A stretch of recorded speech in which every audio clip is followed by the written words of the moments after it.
Good morning, everyone, and happy Tuesday. I hope you're surviving this crazy ice storm that we're having. I'm going to pretend that the topic I'm talking about is relevant right now, because if it weren't for the ice storm, it would be relevant. I'm here to talk about shedding season, because Kai is going through an especially hairy period, and her being a double-coated dog, it requires a lot of work to clean her up and make sure her coat stays healthy and strong.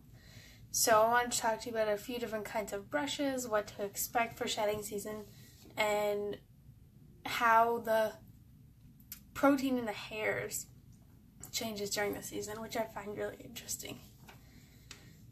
So for those who don't know, most animals, their coat changes when the temperature changes, which again, the ice storm makes no sense. But typically the winter coats shed in the spring, and then their lighter coats shed in the fall, and they grow a thicker coat to protect them in the winter. For those of you that shave your dogs, I'm just going to say don't, because when they have a thicker coat in the summer, that actually insulates them from the heat. So in the summer, it keeps them cool, and in the winter, it keeps them warm. And if you shave them, then they have no protection, and they can actually get quite sick. But a lot of people don't know that, and a lot of people, especially the big dogs, like Bernese Mountain Dogs, or Huskies, or Goldens, should definitely never be shaved. Double-coated dogs shed the most, especially those who you don't brush them regularly, or you don't take care of their coat or give them anything for it, or they spend a lot of time outdoors. Sometimes that causes them to shed more because they're out in the temperatures more. All dogs and cats are supposed to be brushed at least once a week, but if they are fluffier, they're supposed to be brushed more often. So I have an array of brushes in front of me, and 3 of them are Kaya's. One of them is mine, just to show you what one of them looks like. But traditionally with deeper coated dogs, you have what's called a slicker brush, which this one, it has a little bit of hair in it because I was brushing her yesterday. But it has pins that stick out, and that's what catches the hair. And you can use this on most of their body. Just be careful in the areas where the hair is thinner, like their stomach and their neck. Obviously don't use it on their face because it's pointy. This is Kaya's undercoat brush, and you can see the hooks are actually quite strong. They're made with metal. And this is her undercoat brush. So when she goes through shedding season, and I've done this twice in the last 2 weeks, I do the main part of her body. So from about her neck, around her butt, and the sides. I don't do her belly just because these hooks are quite sharp, and I don't want to hurt her stomach. Again, don't use these on the legs. But if you're looking for a brush like this, there are a lot, especially if you have a double-coated dog. Most pet stores will sell brushes like this. I forget where I got this one, but it might have been Winners actually. But you have to customize the brushes you use to your pet's coat type. So if you're not sure about what kind of brushes to use, I have a section on my website under resources, hygiene slash, what is the slash? Safety. And it has shampoo recipes, toothpaste information about brushes, nails, ears, fleas and ticks, and first aid. So if you want to know about any of that stuff, or are curious about where to learn about it or get products for it, then I spent quite a while compiling all that on my website, so do take a look at that. This is the one I use for burrs. It's typically called a rake brush, but sometimes the handle's also on this side. Kaya does get a lot of burrs.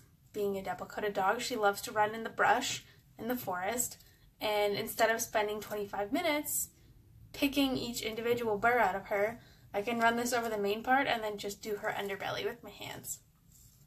But again, this brush kind of looks like a lice comb, if you don't remember what that one looks like.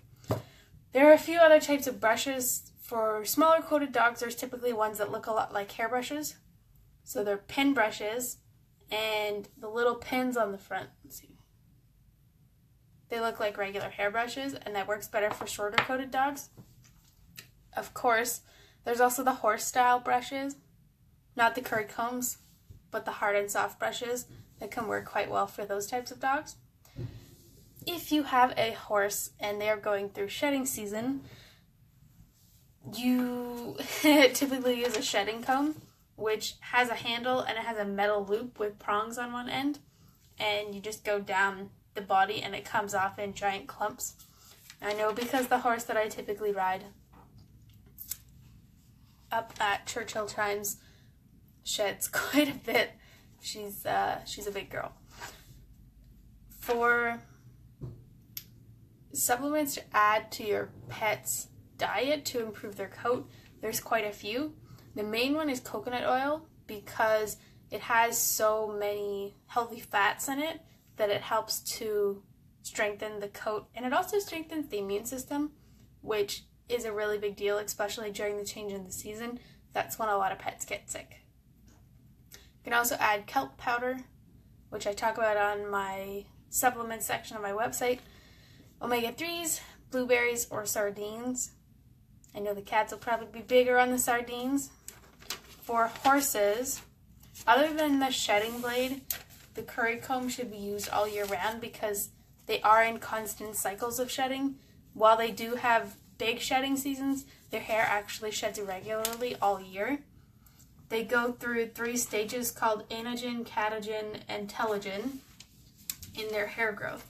So in the anagen phase, the hair is actively growing, and this is when you see it getting longer or thicker, sometimes if it's going into winter. And it's a function of time, not length, meaning it happens for a certain period of time, not depending on how long the hair is. And you want to have long hair during this phase because typically it keeps them warm, and you want it to grow as long as it can, meaning if they're healthier, it will grow longer. During the catagen phase, which lasts a few weeks, the follicles rest, meaning the hair stops growing. And in the last phase, telogen, the hair falls out in preparation for new hair during the anagen phase. So that was pretty interesting. I didn't know that about horses. I mean, I knew their hair shed regularly, but I didn't know there were names for the stages. For horses, if your horse has dry or patchy hair, there are quite a few things you can do, but a lot of times it could be immune system based, it could be digestion based, it could be allergies, which again is based on the immune system. But fish oils are really good for the coat. Again, they have a lot of healthy oils to keep the coat shiny. Of course, regular brushing helps to keep their coat healthy too, because it pulls out the dead, so their system doesn't keep putting the nutrients into the dead hair and puts it into healthy, even growth instead. Flaxseed is always really good for that. Both of the oil and the flax are good examples of healthy fats. Vitamin A, D, and E. D they can get from being outside, and a lot of horses do live outside, as they should, but there are little supplements you can put in their food for that. So, if you have any questions about any of the brushes, or you just got a dog and you don't know what kind of brush to get, do ask me, or check out my website. It has a big section on brushes. It also has a section on cat brushes because they are different, but since I don't have any cat brushes, it would be kind of hard to show you the differences because I don't own a cat. I also don't own a horse, but the brushes, most people know what they look like. The curry combs are the ones you slide on your hand and you move in circles.